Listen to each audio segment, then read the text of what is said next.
Assalamu alaikum dear students. Today in your automotive subject we will discuss about the transmission system of an automobile. Let's get started. The function of a transmission system is to supply output of the engine to the drive wheels.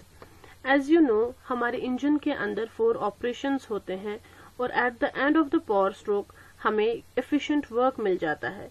उस power को, उस work को हमें आगे supply करना होता है to our drive wheels, ताकि हमारा व्हीकल जो है वो रन करे. ये सप्लाई आगे कैसे जाती है? ये जाती है with the help of a transmission system. It helps in balancing the speed of the vehicle. It consists of a clutch assembly and a gearbox. This is your engine. This is your clutch assembly and a gearbox assembly. Clutch assembly में main parts जो है वो हमारा fly wheel and clutch आ जाता है, उसके बाद gear boxes आ जाते हैं. तो यहाँ से हमारा इस अरेंजमेंट के थ्रू हमारा जो इंजन का पावर है ये आगे ट्रांसमिट हो जाता है to our drive wheels. Clutch assembly. Clutch is a significant part in four-wheelers to change gears and control speed of the rear wheel of a vehicle. It allows the engine to take up load gradually without shock or jerk. जब भी हमें gears change करने होते हैं, clutches उसमें हमें facilitate करते हैं. इससे इंजन को शॉक, जब हम सडन गियर्स चेंज करते हैं, शॉक और जर्क से बचाते हैं क्लचेस हमारे इंजन को. Different parts of a clutch assembly are clutch disc, flywheel, clutch release bearing, clutch cover, release fork.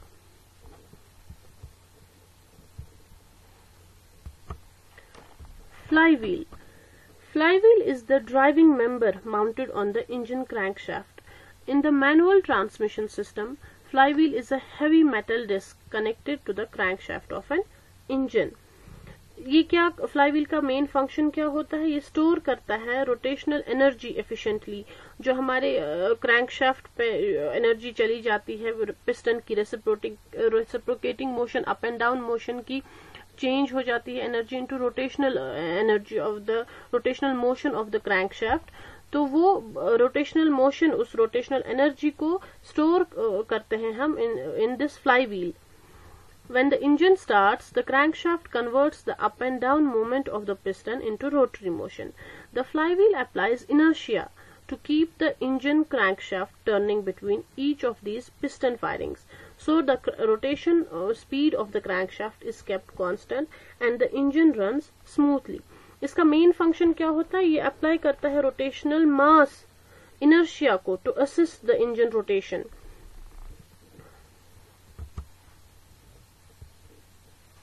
Next is the clutch disc. Clutch disc, part of a vehicle's manual transmission system, is positioned between the flywheel, which is connected to the engine, and the pressure plate. Clutch disc कहाँ पे positioned होता है? It's positioned between the flywheel and it's connected to the engine and the pressure plate. इसका main function क्या होता है?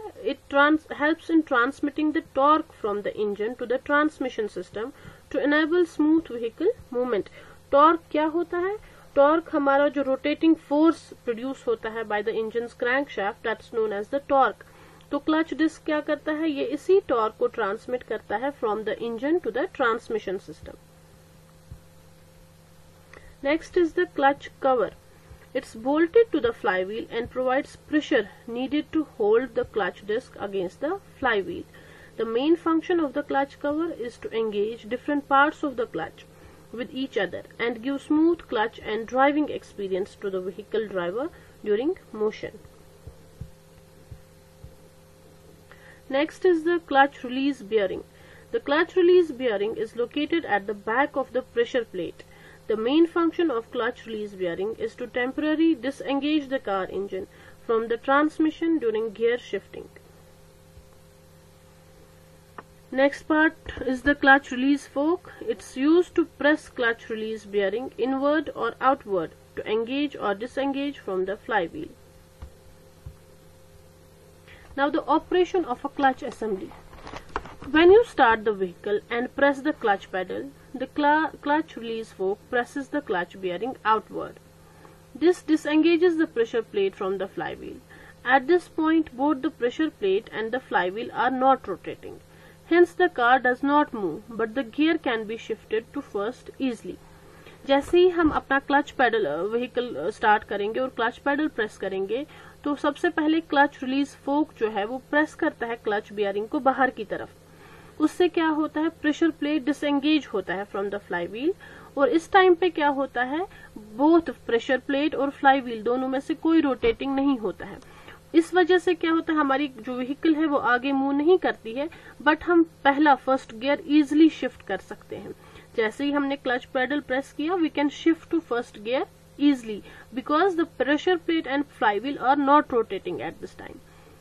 उसके बाद जब हम रिलीज करते हैं clutch pedal, the clutch release fork presses the clutch bearing inwards.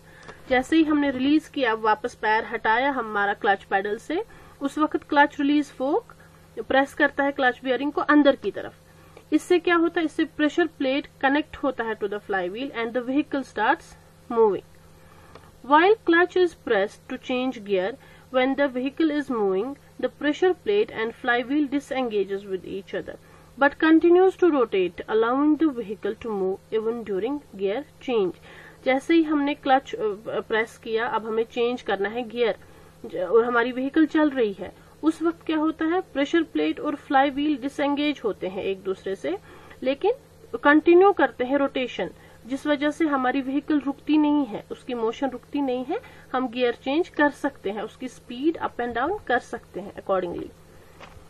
So this is how the power is transmitted to the wheels of an engine of a vehicle by this clutch assembly, clutch and gear assembly. और ये दोनों चीजें आती हैं हमारे transmission system में। That's all for now. Thank you dear students.